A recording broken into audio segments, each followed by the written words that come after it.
Welcome to Rashtrapati Bhavan, the office and home of the President of India. Completed in 1929, Rashtrapati Bhavan, designed by Edwin Lutyens and Herbert Baker, his associate architect, is one of the most magnificent presidential palaces ever built. The erstwhile symbol of colonial power and imperial domination is today representative of Indian democracy, of its inclusiveness, plurality and secularism.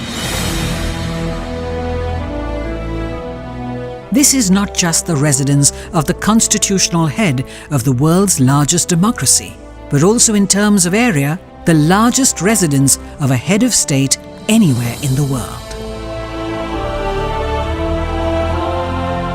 When the 13th President of India, Pranab Mukherjee, took over in July 2012, his vision reflected his statesmanship. Rashtrapati Bhavan is a living heritage, which is now almost 90-year-old. It is also the residence and workplace of the President of India. It has to be preserved as a heritage which must be handed out to the next generations in very good condition. Much like this clock tower, time seemed to be standing still at the estate. It needed focused inputs from experts and a dedicated restoration team. We got intact in. They worked with a team of 40 experts and within 6 months gave us a report which lays down the broad framework of what can be done, what should be done and what should not be done.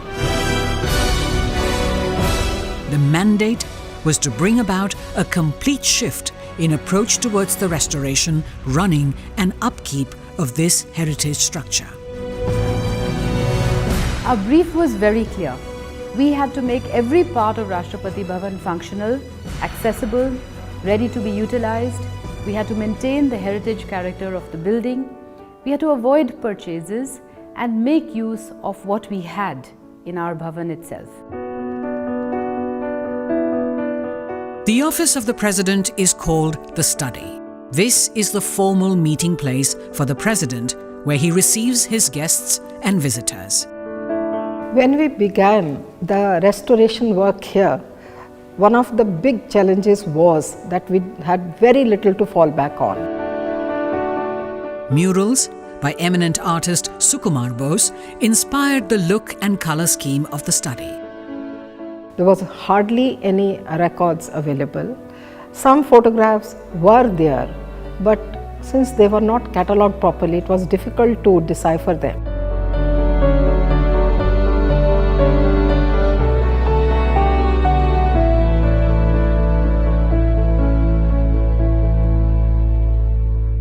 Gifts received by various presidents adorn the study.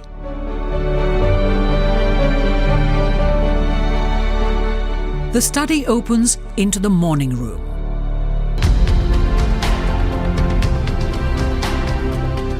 The President meets dignitaries here.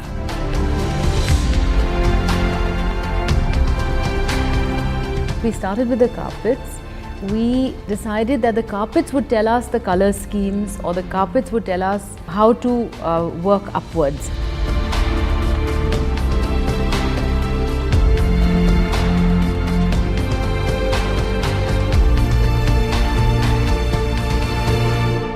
Each room in the Rashtrapati Bhavan stands witness to history.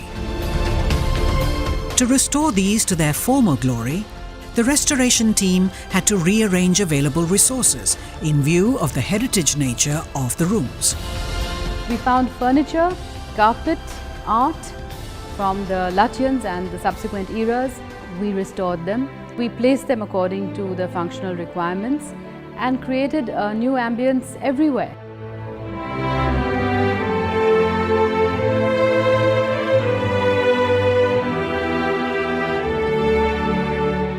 We had these large dumps of old furniture. We carefully rummaged through the heaps and restored a lot of that furniture.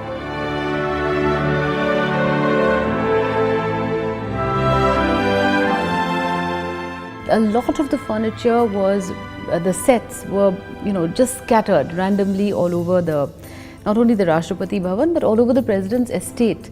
So it took a while for us to bring these pieces back, then put them in families, and slowly we started discovering that, oh, this table is a brother of that one in that room, let's get them together. Oh, these chairs belong to that family, this coffee table. So we started reuniting the families. There were trunks of beautiful fabric lying around which had not been opened for many years. So once we opened those trunks, it obviated the need for buying anything new.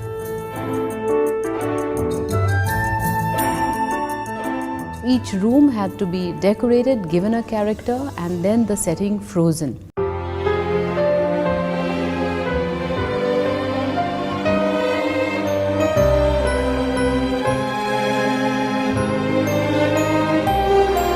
No chair could be moved once it was set. Work was undertaken in each room to revive its distinct character, just like the way they were originally meant to be. Fascinating works of art by reputed Indian and European artists were restored to add character to the walls. We made a positive effort to put in place an e-management system of all the art objects, furniture, furnishings in the building. We have now a very comprehensive record of what we possess here.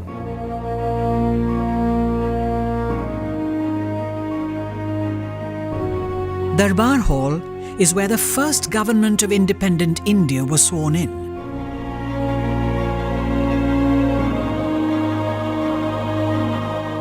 Lutyens designed new viceregal thrones for the Darbar Hall to replace those from Government House in Calcutta.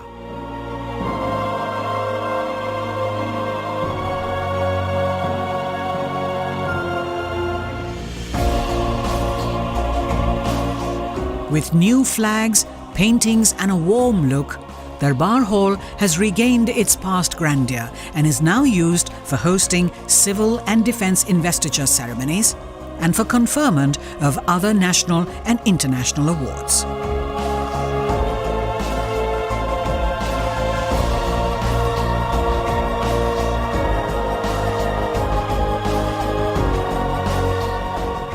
Next to Darbar Hall is the library.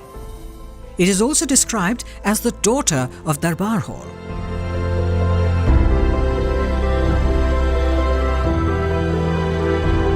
Besides priceless editions of British and Indian publications from the 19th century onwards, it also has more than 2,000 rare books.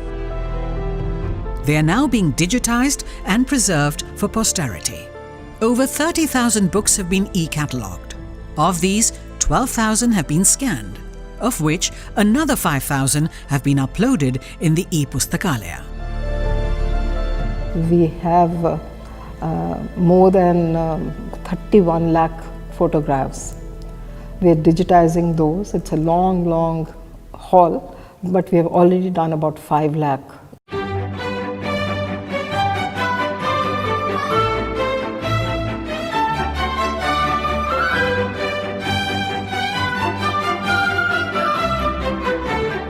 Ashoka Hall was originally built as a state ballroom.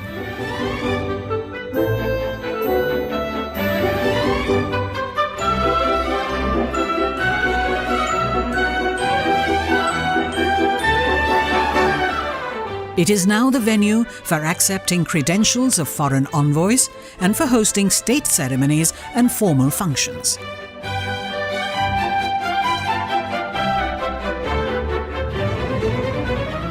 Embellishments on the ceilings, carpets and chandeliers have been redone and restored.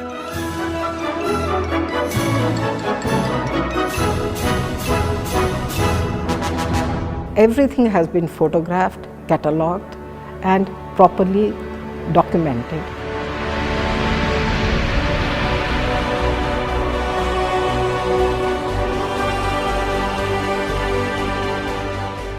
Rashtrapati Bhavan, declared a Grade 1 heritage structure in 2009, is an iconic living heritage.